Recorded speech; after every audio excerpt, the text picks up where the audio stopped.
Ngayong gabi, Dakilang barangay worker sa Rizal, nakakaiba kung magmahal sa pamilya at bukasyon. Ngayon, siya naman ang nangangailangan ng saklolo. At 78 years old na lolo, mula sa pagkabinata, magtataho na. Tsak na maantig kayo sa kanyang simpleng wish. ako po si Rafi Tulfo, ang kapatid mo.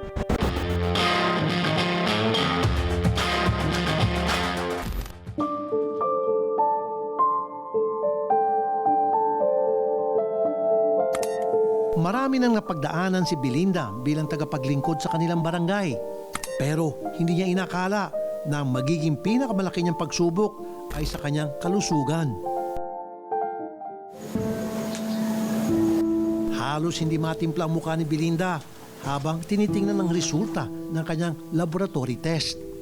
Maliwanag na nakasulat sa papel, meron siyang matinding karamdaman. Nag-undergo ako ng CT scan, ma'am. Yung lumalabas doon, may cyst daw ako.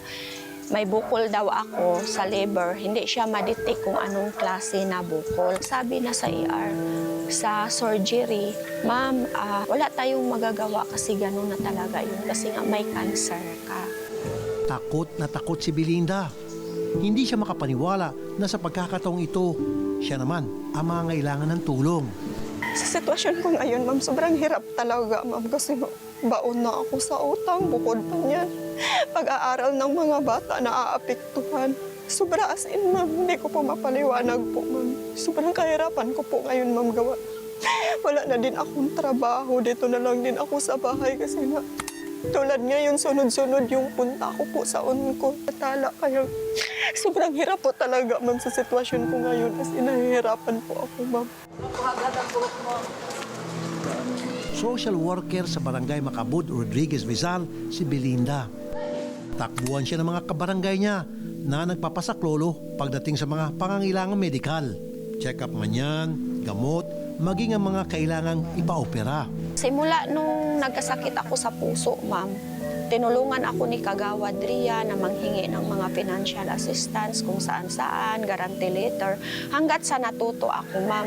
Nung gumaling na ako, nung nagtrabaho na ako sa barangay, parang alam ko na, ma'am, kung saan lumalapit humihingi ng tulong. 1,000 piso kada buwan. Ganyan lang ang sinasahod ni Belinda bilang barangay social worker. Sa isang solo parent na may 2 anak, kulang na kulang yan. Kung ma'am, hindi na naman ako nakatulog. Kasi minsan pag may time na makagising lang ako bigla, 2 nights na maaga ang gising ko tapos di na ako makatulog ulit. Kasi minsan din nag-iisip din. Tulad, ma'am, yung sa pang-araw-araw na pangangailangan, sa pagkain namin, tapos baon sa mga bata. Kaya pumapasok yung mga bata, minsan walang baon, basta importante makakain sila. Dahil sa isang trahedya, nabiyuda si Belinda.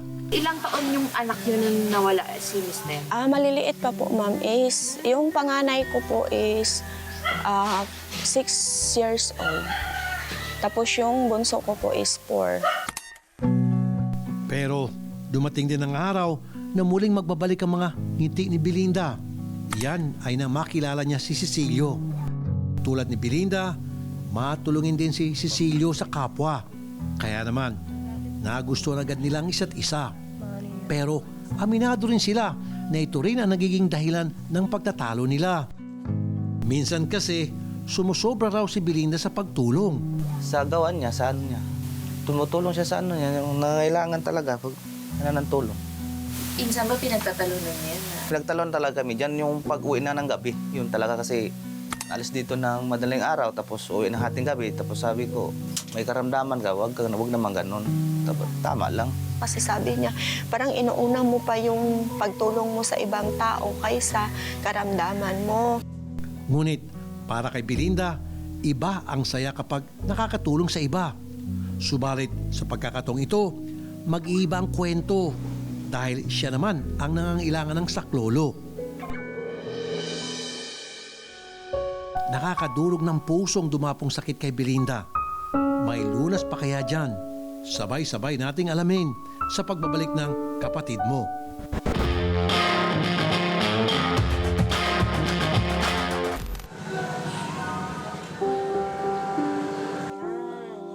Halos maya't maya na ngayon namimilipit sa sakit si Belinda.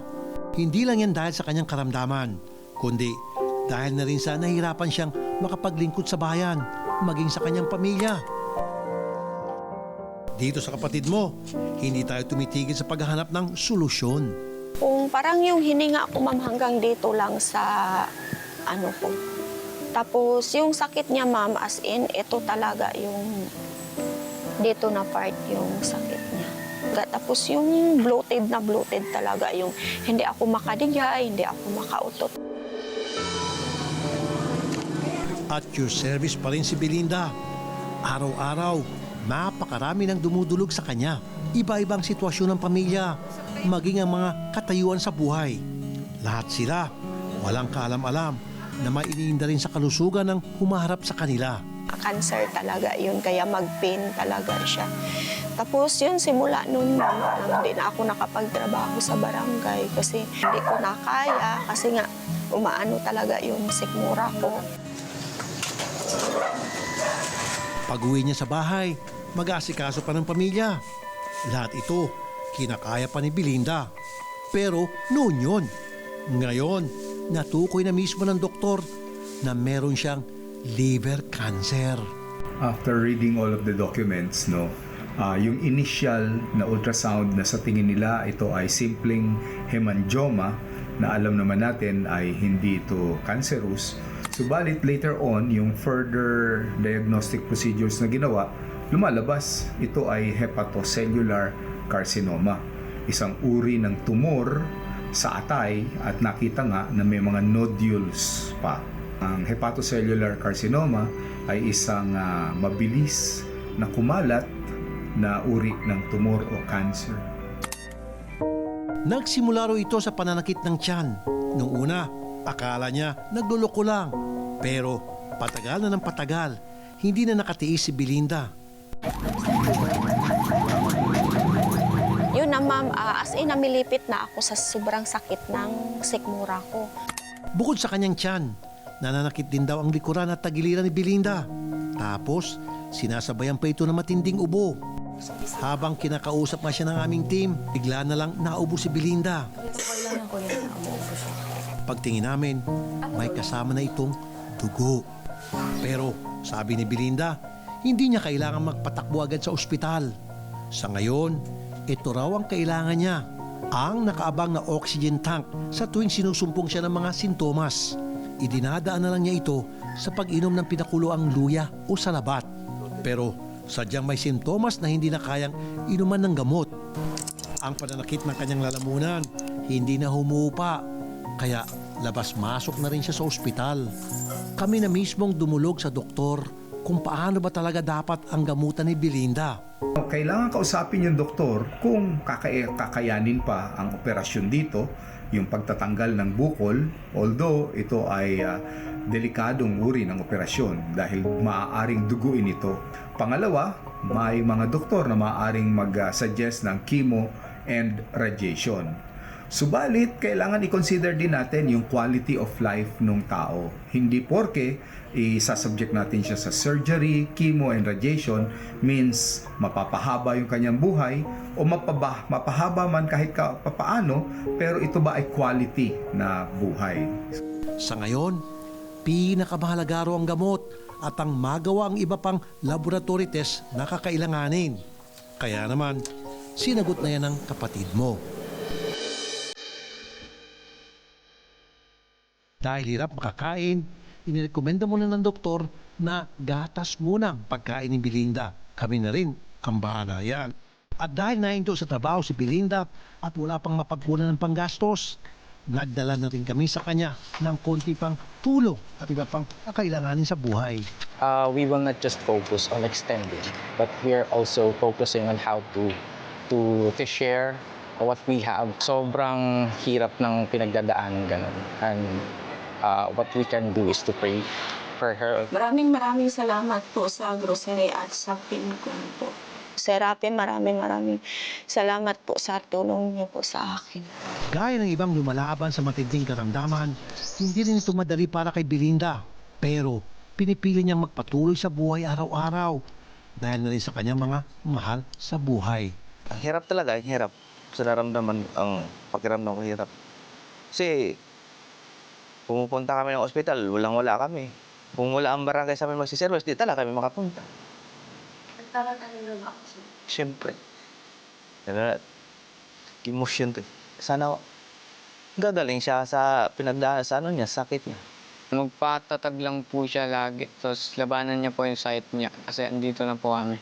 Habang naglalakad ng lalakad yung mga araw po, ma'am, at saka oras, yun nga lang iniisip ko, ma'am, na sana po gagaling ako at saka yung hindi ko pinapangarap ng pabalik-balik ako ng ospital. Dasal naming lumakas pa ang pangangatawan ni Belinda upang patuloy na magampanan ang kanyang bukod tanging misyon. Susunod, ang bagong kilabot ng Caloocan. Tuwing sisikat ang araw, siya inaabangan, lalo kapag siya ay sumisigaw ng taho! Sa pagbabalik yan ng kapatid mo.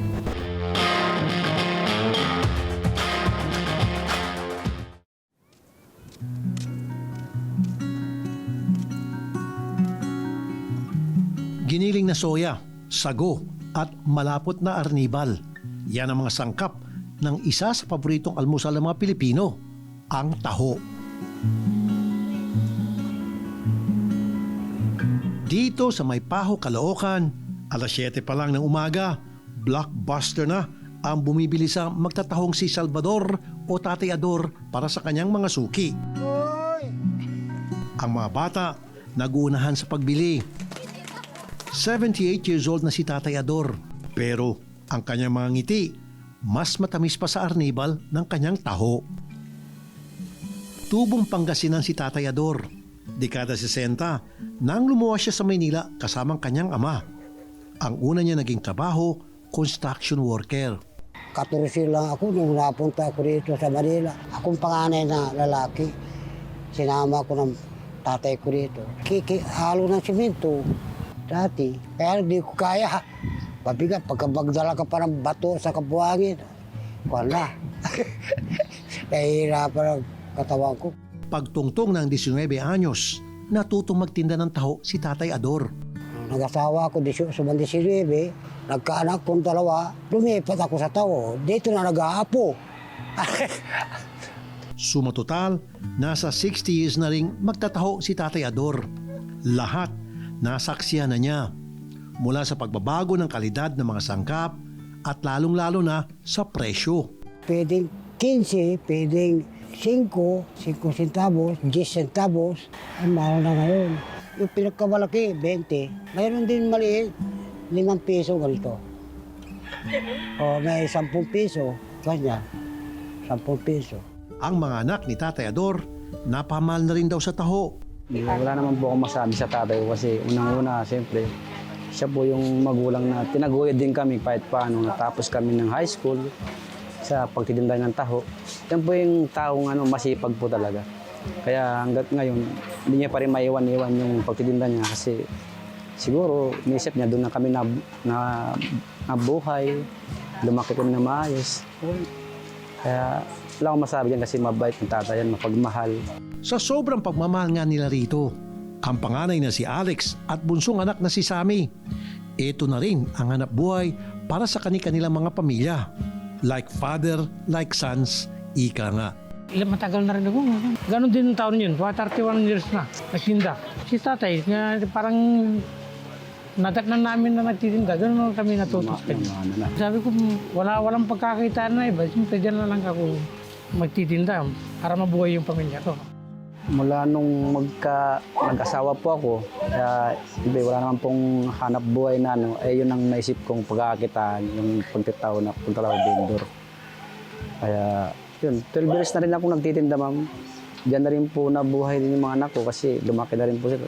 Panganay ko, grade 6 na po eh. So okay naman po kahit paano. Nakakaraos naman, ma'am. Pero sa edad na 78, literal na nakukuba na si Tatay Ador sa pagtitinda ng taho. Kitang-kita na rin na mabagal at parang ika-ika na siya kung maglakad. Sa pagtitinda, siyempre pagka kayo ko ka palaging ganyan, tatakal ka, kabubuhat. Kaya isa lang, siyempre, Kaya baywang ang kwa. Tumasakit ay baywang. Pero bakit nga ba naglalako pa rin ng taho itong si Tatay Ador? Parang sumasakit ang katawan ko, nak, pagkakuan eh. Bus, sumasakit ang katawan ko pagka walang ginagawa. Kasi dati, nung maliliit pa sila, maghapon sa taho, pagkatapos gabi, balot. Balot pa. Nung maliliit pa sila, kumikita rin ako dati 600 balot sa katao. Sa totoo lang, kung ang mga anak daw niyang papipiliin, gusto rin nilang magpahinga na si Tatay Ador.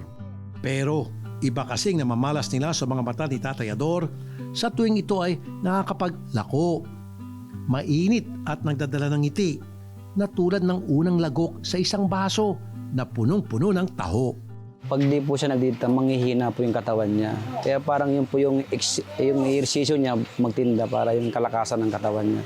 Kasi pag nasa bahay na walang ginagawa, siyempre, yung para siyang magkakasakit tuloy pag wala po siyang ginagawa. Yung sa amin naman, lagi namin pinagdarasal na sana malakas pa rin pangatawan niya kasi ayaw nga tumigil pagtitinda. Ngayong may kanya-kanya ng pamilya mga anak ni Tatay Ador, ang tinatrabaho niya ngayon para naman sa sarili niya. Subalit, aminado si Tatay Ador, kuminsan, meron pa rin kirot, lalo pag naalala niya ang namayapa niyang asawa. Inasikaso ko,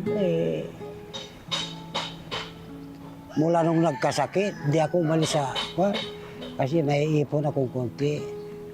Mula nung nagkasakit, saan gusto mong ka? Doktor, albularyo, arkila sa sakyan. Parang hika nga, hika. Parang hinihinga. 50 anyos ko nung namatay. 55 na nung asawa ko. Higit 2 dekada na mula nang mabiyudo si Tatay Ador. Pero may mga araw na namimiss pa rin niya ang yakap ng kanyang misis. Hindi na nga niya maalaala kung kailan niya huling nadalaw ang puntod ng may bahay na sa Pangasinan pa nakalibing. Doon sa Pangasinan, madalang ako na mauwi. Nung umuwi yung anak ko panganay, andito ako, di ako umuwi. Minsan walang pera anak eh. Minsan pagkatinda ko, kayang gastusin lang. Gusto ko dalawin pagka may pera. Siyempre. Simple man sa pagdinig ng ilan ang hiling na ito ni Tatay Ador. Pero batid naming ito ang bubuo sa kanyang pagkatao. Kaya dito sa kapatid mo, tutuparin namin ang wish mo, Tatay Ador. Abangan nyo yan sa pagbabalik ng kapatid mo.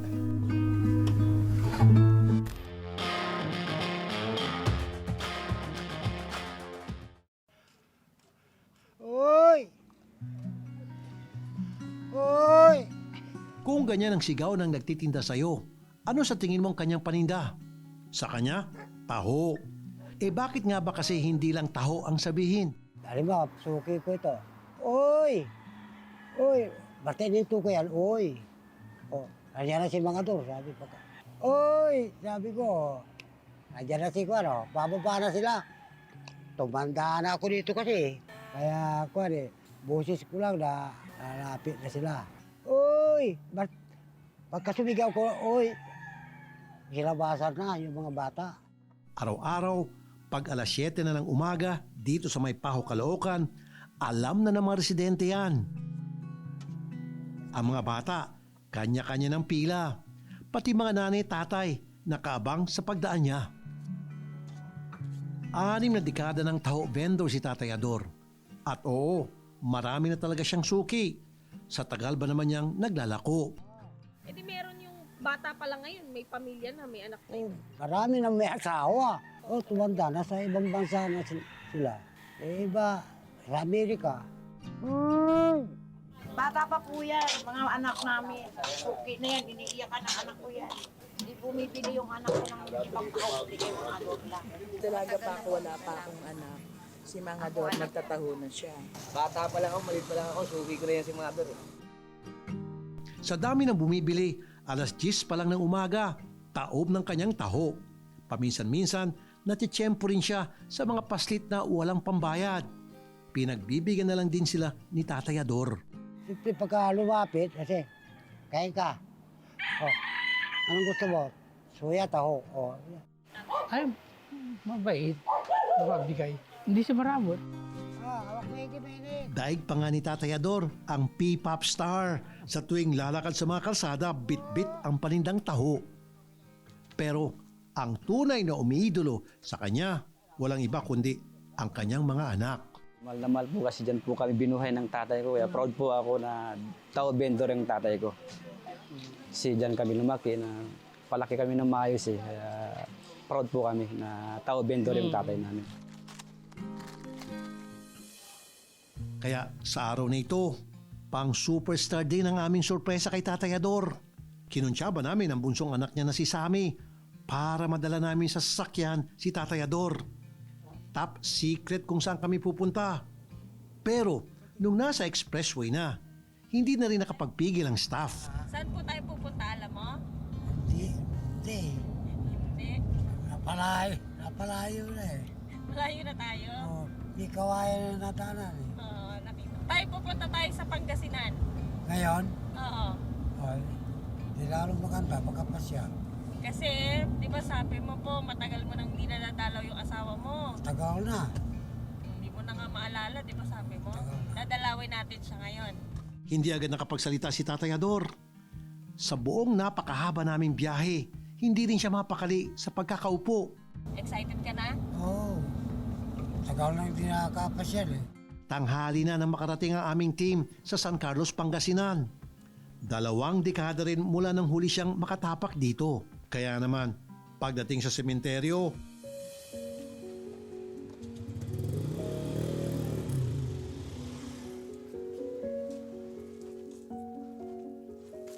Tay, ilang anong ka na tay? Ilang taong ka nang hindi nakapasyal kay nanay?